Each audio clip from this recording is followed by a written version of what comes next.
आज हमारा भारत के भूगोल से दूसरा पार्ट है। पहले पार्ट में हमने कौन सा बताया था वो भी बताऊंगी। अभी महानदी घाटी कोयला उत्पादित क्षेत्र कौन कौन से हैं, तो महानदी 2 राज्यों में बहती है। कौन कौन से राज्य हैं ये देखेंगे हम। और यहाँ पर सबसे लंबा, विश्व का सबसे लंबा बांध भी बना हुआ है। और आगे हम देखेंगे। ये कल के पार्ट के मैंने खुद ने शॉर्ट्स और नोट्स बनाए। कल का वीडियो मैंने बताया था आपको कि कौन कौन सी नदी, दामोदर नदी घाटी जो कहाँ कहाँ बहती हैं और इन 2 राज्यों में बहती थी, झारखंड और पश्चिम बंगाल में। और यहाँ पर क्या, ये छोटा नागपुर पठार को 2 भागों में बांटती हैं। और यहाँ से मैंने बताया था कोयला उत्पादित क्षेत्र कौन कौन से हैं।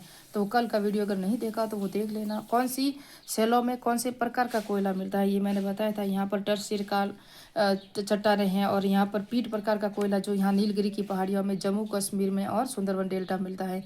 ये जो 4 प्रकार भी बताए थे मैंने कि कोयले के कौन कौन से प्रकार है, जिसमें सर्वाधिक मात्रा में कार्बन किस में है, सबसे निम्न मात्रा में किस में कार्बन है, और ये स्थान बताए थे। और ये सेकंड ग्रेड 2026 में आया था इसका नाम।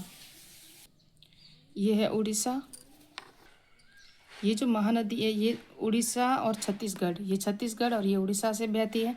छत्तीसगढ़ में यहाँ से शुरू होकर यहाँ आती है, यहाँ प्रवेश करती है उड़ीसा में। और यहाँ पर कौन सा बांध है, हीराकुंड बांध, जो विश्व का सबसे लंबा बांध है। तो आपको याद रखना। अब हम देखते हैं उड़ीसा में कोयला उत्पादित क्षेत्र कौन कौन से हैं। तो ये उड़ीसा में कोयला उत्पादित क्षेत्र है तलचर, रामपुरा, संबलपुर, सुंदरगढ़ और हिंगीर। अब हम देखते हैं छत्तीसगढ़ में कौन कौन से हैं। तो कोयला उत्पादित क्षेत्र जो छत्तीसगढ़ में है, कोरबा, झिलीमिली, चिरीपुरी और विश्रामपुर। अब हम सोन घाटी नदी भी देखते हैं। सोन नदी घाटी क्षेत्र मध्य प्रदेश में। यहाँ कोयला उत्पादित क्षेत्र कौन से हैं, ये मध्य प्रदेश में। मैंने आपको 5 क्षेत्र बताए थे कोयला उत्पादित क्षेत्र जो भारत में है। पहले मैंने बता दिया था आपको गोदावरी, उसके बाद कौन सा है,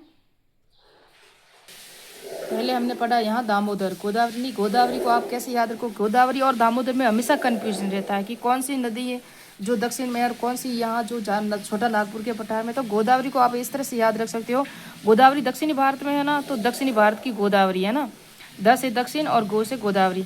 यहाँ है दामोदर नदी, यहाँ है दामोदर नदी का क्षेत्र जो मैंने कल बताया था। और ये सोन घाटी नदी क्षेत्र है ना, ये वेरी इंपॉर्टेंट है, यहाँ से परीक्षा में प्रश्न आता ही आता है। तो उड़ीसा पढ़ लिया, छत्तीसगढ़ पढ़ लिया, झारखंड पढ़ लिया हमने, पश्चिम बंगाल पढ़ लिया। आज हम पढ़ेंगे मध्य प्रदेश।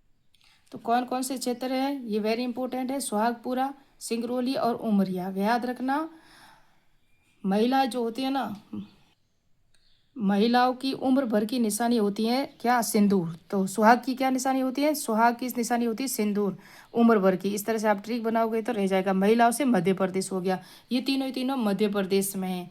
और कल के पार्ट नहीं देखा तो वो भी देख लेना। तो ये मैंने बता दिया आपको। अब हमारा 2 पार्ट ही होगा, एक और पार्ट होगा जहाँ होगा ये दामोदर और गोदावरी नदी और वर्धा नदी। वर्धा नदी और गोदावरी नदी में कौन कौन से क्षेत्र आते हैं कोयला उत्पादित के, वो पढ़ेंगे नेक्स्ट पार्ट में। एक और पार्ट पढ़ेगा जिससे हमारा कोयला उत्पादित क्षेत्र पूरे हो जाएंगे। उसके बाद नेक्स्ट पार्ट में हमारा शुरू होगा जो होगा लोहा उत्पादित क्षेत्र। तो इसी तरह से मैप से पढ़ेंगे। मिलते हैं नेक्स्ट पार्ट में। नेक्स्ट वीडियो मेरे चैनल को सब्सक्राइब कीजिए, लाइक कीजिए, कमेंट कीजिए।